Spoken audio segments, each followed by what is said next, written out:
In thinking about this house, my dogs were really the priority. This tiny home, it's for them and me, in that order. So this is my guest bedroom slash office, slash yoga studio, slash I don't know what else I'm gonna do with it yet, slash closet. It's extremely functional, but it's also beautiful. So you can basically lift it with one hand. Because I've only been here for 2 weeks, I'm really just trying to sit with the space. Will you join me? Will you roll? Make this house our tiny home.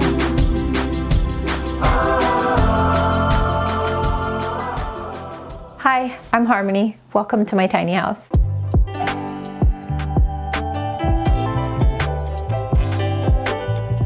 Before this tiny house, my life was tinier.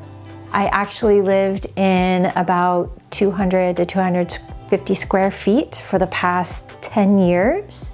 I just knew I didn't need a lot of things, and it was more about the experiences of life that were more important to me. In thinking about this house, my dogs were really the priority. This tiny home, it's for them and me, in that order. I have a husky Malamute, who is a big guy, 75 pounds worth of chill attitude, but attitude. And then I also have my border collie, Millie, and she's 35 pounds of massive attitude. I wanted to make sure that we had enough space indoors. If the dogs need to wrestle around a little bit, that's totally fine. That's also why I don't have a lot of furniture.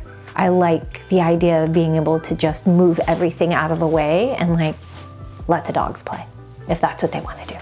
But really what this house is providing me is freedom, my own space.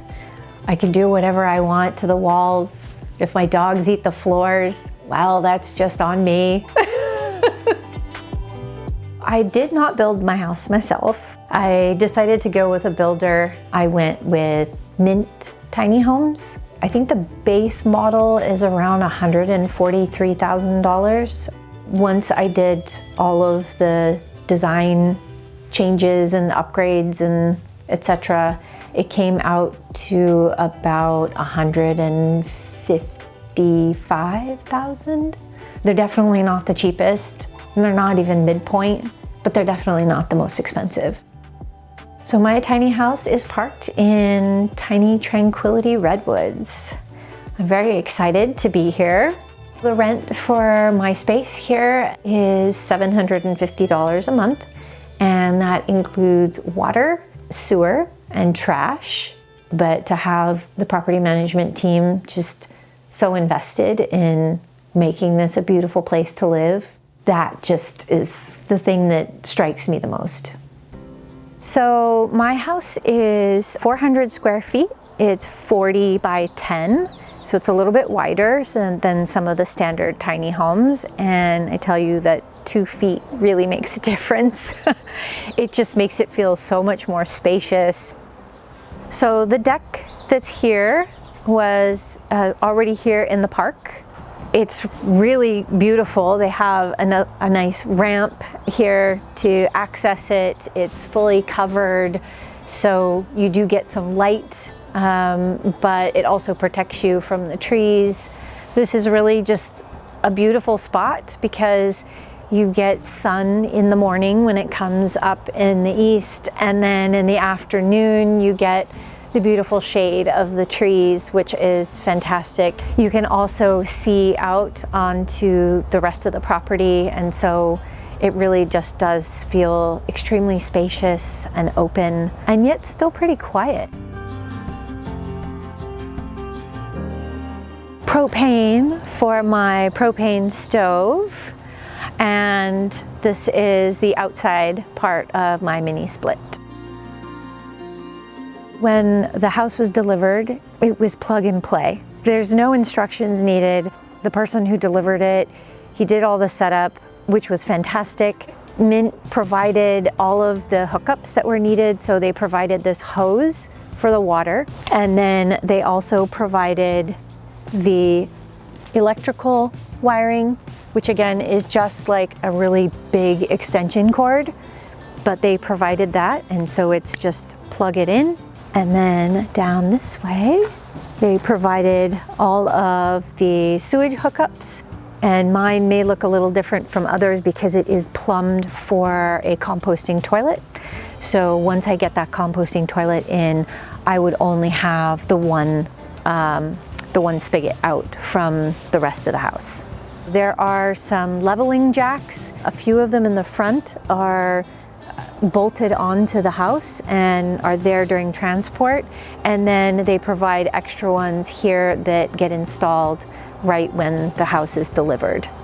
So you have, I believe, 7 or 8 stabilizing jacks, which makes the house really nice and solid.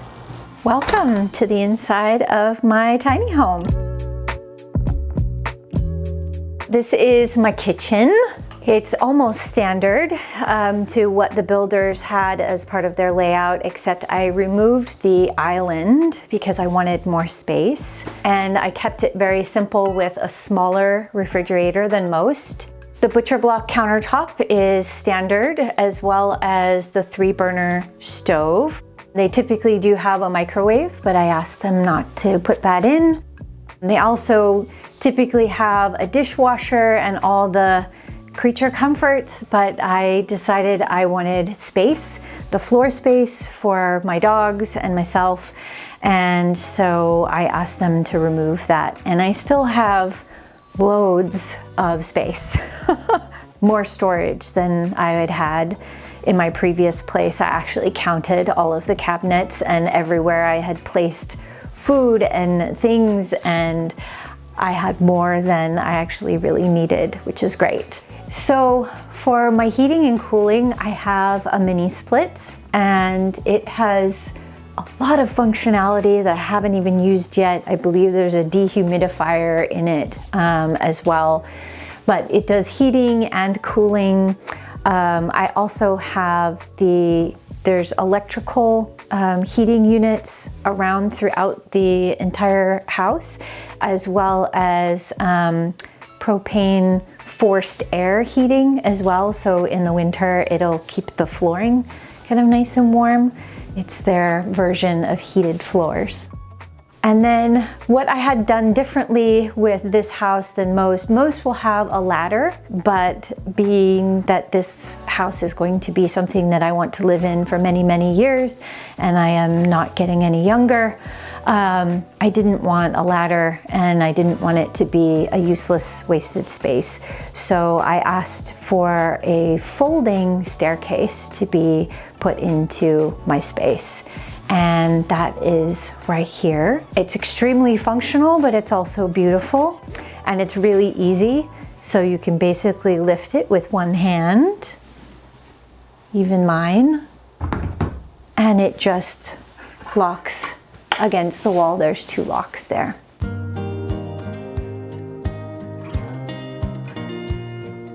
Make sure I don't bump my head. I'm finally getting used to it, that it's just a little shorter than I am, but not by much, so it's not too bad. So this loft currently is being used mostly for storage, but it's also a place where I can have guests come, which is why it was really important to have a staircase, because I didn't want my guests coming and having to use a ladder. And next we'll take a look at the living room. All right, so welcome to my living room, which is very much a work in progress. The entire purpose of my house is to provide space for my dogs. This is something that I really haven't had ever. And so because I've only been here for 2 weeks, I'm really just trying to sit with the space and decide what really needs to go where and where things can go. But for now, this is my comfy folding chair that I can put away if I want, or I can move to a different spot. And I have my dog's crate, which acts as a great TV stand, which is what it was back in our other place, and so that makes my dog feel really comfortable. We'll go up to my bedroom. So I really like the wood on my stairs. And so in my stairs, what I really love about them as well is that they have storage in them. Almost every one of them, 1, 2, 3, 4, have storage in them. So I can store my dog's stuff or some of my emergency gear. But again, I have so much storage now. I'm still trying to figure out where everything goes. This is my bedroom. I actually had this space shortened from the original layout. Usually they have cubbies here, but I decided I didn't need the storage up here and preferred the extra space in the back bedroom. I love this space. I had particularly liked the windows because you can get a nice cross breeze, and I also just got these blackout curtains, which make sleeping up here an absolute dream. And I find that it's actually really quiet and very comfortable, and I still have a ton of space around my bed. One other thing up in my bedroom is this rug. The reason that I got it, it is a seagrass or jute rug. Because of the way that it is braided and the fact that it's a natural material, it can allow airflow underneath the mattress. And so something really important that I was told about living in a tiny home, especially in a loft, you don't have a box spring, and because there's just not enough space. And so you have to provide something underneath your mattress to make sure that you get proper airflow. So I am trying this out. I don't know if anybody else has done it, but I think it should work. I'll keep you posted. And here is my bathroom, which is almost the standard version of what comes in a mint tiny bathroom. It has a great shower, which I love to hang my stuff. And so I found these great plastic hooks to go onto the shower, and that works really well for me. What we did do differently than the standard is to add this circular sink. I like the fact that I've got now some space around the sink where I can put various things. So my toilet currently is a regular flush, but I did have it plumbed for composting because ultimately I would like to have a composting toilet in here. I do have a space for a washer and dryer. It is coming tomorrow. There's a ton of space in this shower. I have absolutely no problem in being in here, and you know, there's a really tall shower head that I feel like even taller people would enjoy just as much as me. So with my bathroom, I do have a pocket door that locks, which is really nice for privacy when guests come. And also if my guests do not want to go up the stairs, because I do have some guests that are not wanting to go upstairs, or they just need to use the restroom in the night, they can stay down in this room. And I have a lovely pocket door for this room.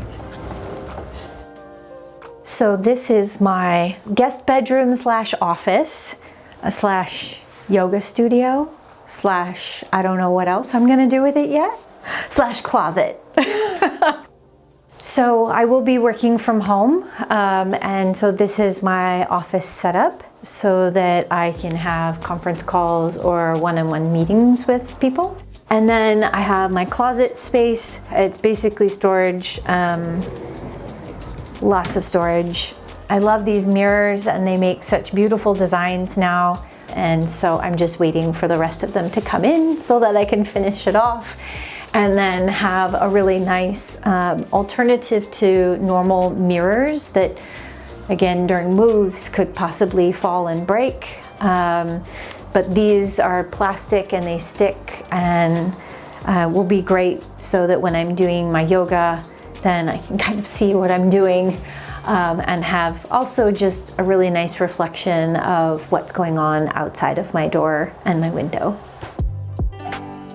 I've been living tiny for a long time, but really what this house is providing me is my own space to do with what I like and the freedom to go where I want. Right now, I really love Tiny Tranquility Redwoods. Is it gonna be what I need in 2 years? I don't know, maybe.